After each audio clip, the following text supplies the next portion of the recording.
Hello and welcome to the Academy of Culinary Arts Awards of Excellence, now in its 30th year. It's massively important, Roy.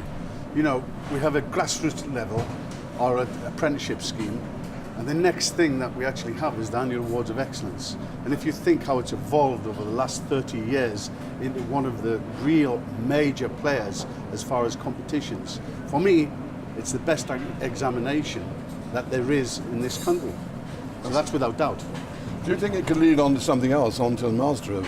100%. Yeah. It's the perfect evolution and stepping stone of what we've got in the progression of a chef's life in how he actually learns and the degree of the complexity of all the cooking that they'll do. And the Master of Culinary Arts is obviously the perfect thing. You know, the Academy stands for education and training, so the awards is a very important part in that because it gives young people an opportunity to really compete against themselves because, as we know, there is no first, second or third as such. Fred, what's the importance of the Annual Awards of Excellence to you? I think it's very important. It's about being the best and striving to be the best, but also it's about stretching yourself and seeing what you can do and competing with your peers. And also it's about the exposure that you get with some of the best people of the industry.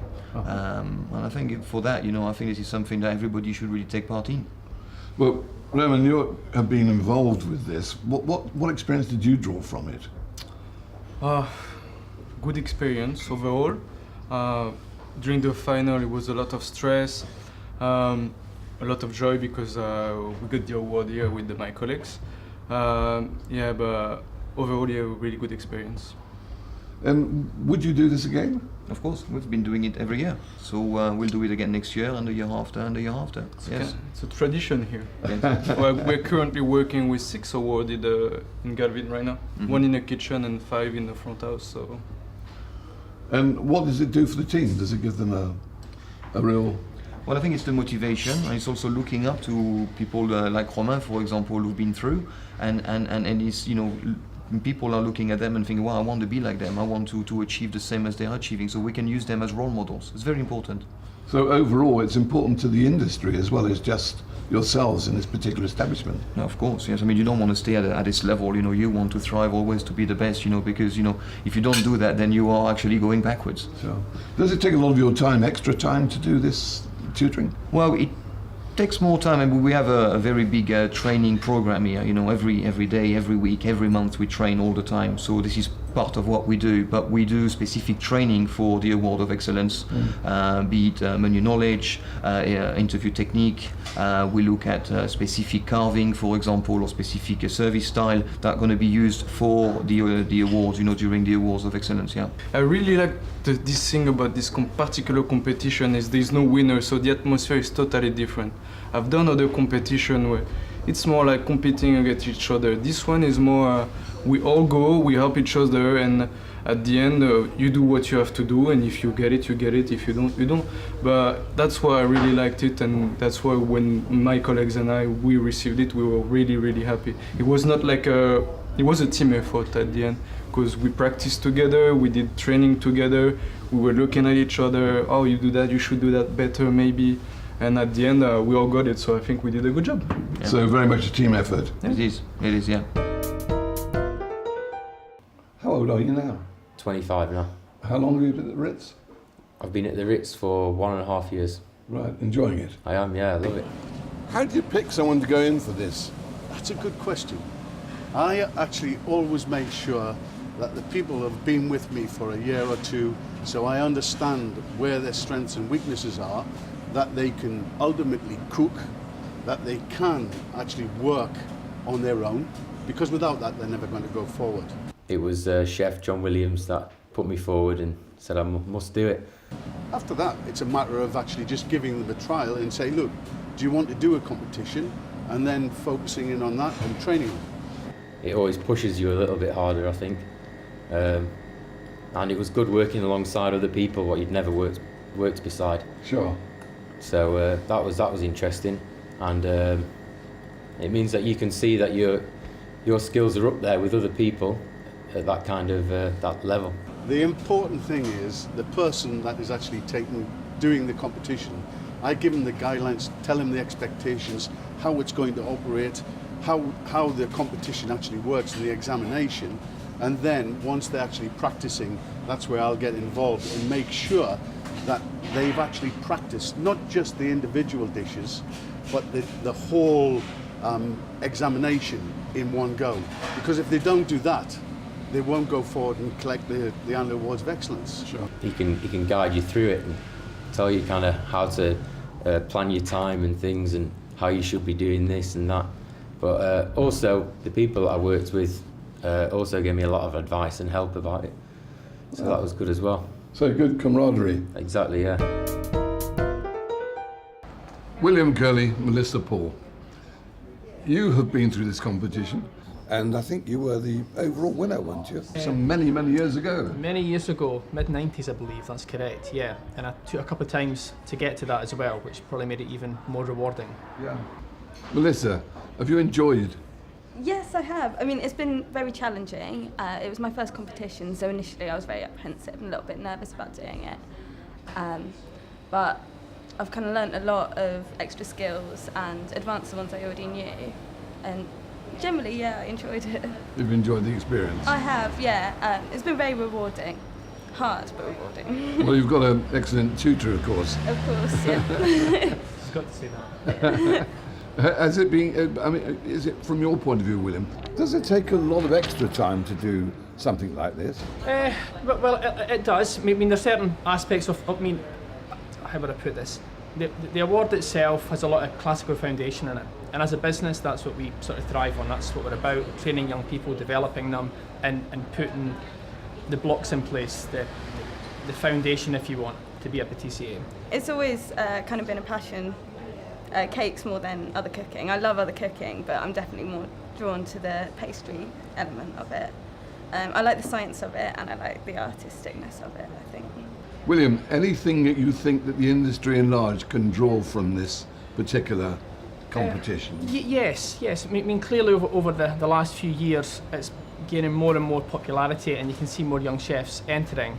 But it's very, very important that the people at the top of our profession encourage, motivate and support young people, not only in the day-to-day, but also taking part in awards like the Annual Awards of Excellence. Clearly, I think the MCA within the UK is, for a chef, is probably the most respected, recognised award there is, and to have the Awards of Excellence is probably the first step on the ladder. Brian Turner is president of the Academy, and Heston Blumenthal is honorary president of the awards. Heston can't be with us this evening, but spoke a little earlier to Brian Turner. Heston, it's probably 5 years now since you took over as honorary president. Yeah. What's your overview about the importance of the Annual Awards of Excellence? I think they're incredibly important. I think if you look, for me, what the awards do is they recognise the three categories: chefs, pastry chefs, and front of house, with equal importance as they should do. And it's really about a combination of respecting tradition, encouraging the young chefs to get a good classical foundation, but also being aware of what's happening in the evolution of cooking. And I think the Awards of Excellence does that so well. It creates the ability for young chefs to be able to show their work, and through the process learn a lot as well. How important do you think the Annual Awards of Excellence are to industry, and how does that work? Why is that so important? You only have to look at a room full of people tonight just to see how important these awards are. It galvanises the whole industry. Because if you look, as I say, what's happened food in Britain over the last 10, 20 years, it's remarkable. The Annual Awards of Excellence has been instrumental in the development of the British culinary scene.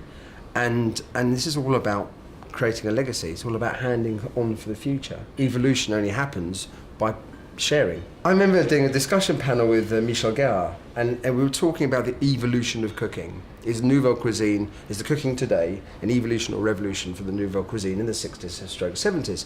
It's an evolution. What nouvelle cuisine really did, probably the single most powerful thing, he remembers a day where he was in the kitchen when he had 2 Michelin stars in Paris. He had a phone call from one of the Trois brothers, and they said, "Michel, I've just put food on the plate." So you go, "What?" Yes.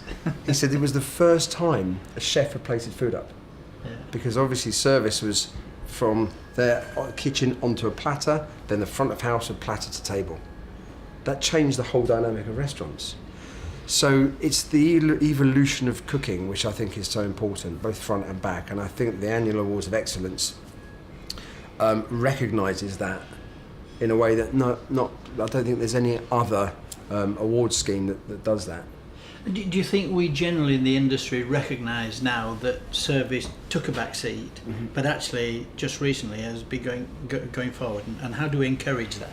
Yeah, I think it's the front of house has certainly got more recognition in the last just couple of years, really.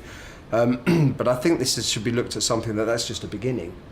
We should be able to build on it, and from the annual Awards of Excellence, what it does, because it recognises that so well. You know, that's a stage. It's a stage for people in the service side of the restaurant business or the hospitality industry to shine.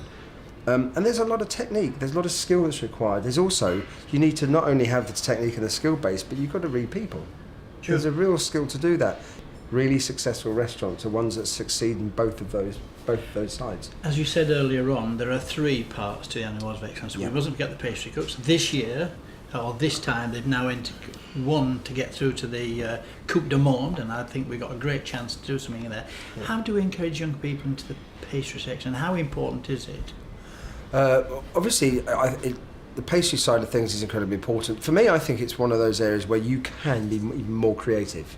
It allows creativity to shine. You can be more playful in that side of things as well. Obviously, it's a very different mindset from the savoury part of the kitchen, because talk about the science of cooking. Sure. And in the past, people say, "Oh, I don't care about all that stuff. It's just about cooking." Well, if you change the egg content in a sponge, if you change the protein level of flour, you change the bricks measurement of a syrup for a sorbet base, you will have a different result. Mm-hmm. And an understanding of that really makes a massive difference to the consistency and the quality of the food you produce. It also enables you to be more creative because you've got the tools with which to do that stuff. I think it's somewhere where you can really be creative, but if you don't respect the technical side, then the dish, whatever dish you're making, is going to collapse. Quite literally. Yeah, quite. What do you think is the legacy? We talk about the Olympics, isn't it? That we're offering a legacy. It's become a key word these days. How would you encapsulate the legacy of the Annual Awards of Excellence, and how do we push it on in the future? I think the British restaurant food scene now is the most exciting it's ever been. Just in the last 5 years, it feels, 3 years, it feels, there is a new sense of pride and confidence in British cooking, where younger chefs are wanting to cook British dishes. They're wanting to learn more about, we've been championing produce, and so we should do in this country. Sure. But it's about the heritage as well, and the culture, and being proud to be part of something that really now, British cooking has an identity, a true identity. And I think the Annual Awards of Excellence, recognising that for me is where the legacy is, to be able to push that forward, to say that, we were involved in something where Britain, for the very first time, got some sense of pride in its cooking, in its culture, and in its history. There are some young people here tonight who have won an award, which is, as we've agreed, is extremely prestigious. Yep. This could well be a turning point in their career. What words can you give to those people who've won the award tonight, of encouragement, of enthusiasm, of congratulations? Well, firstly, I would say to everyone who's here tonight, everyone who competed, everyone who entered, that in itself is a massive achievement. I would say be more critical on yourself than you ever are of anybody else, because then you'll always move on, and question everything. Just ask questions. When the more blinkered people are, the less they'll move on. And this is about creating a legacy. It is about moving things forward, handing the baton over, and by questioning everything, but looking back to respect tradition. That's the best way to do it. Heston, thank you very much. Thanks.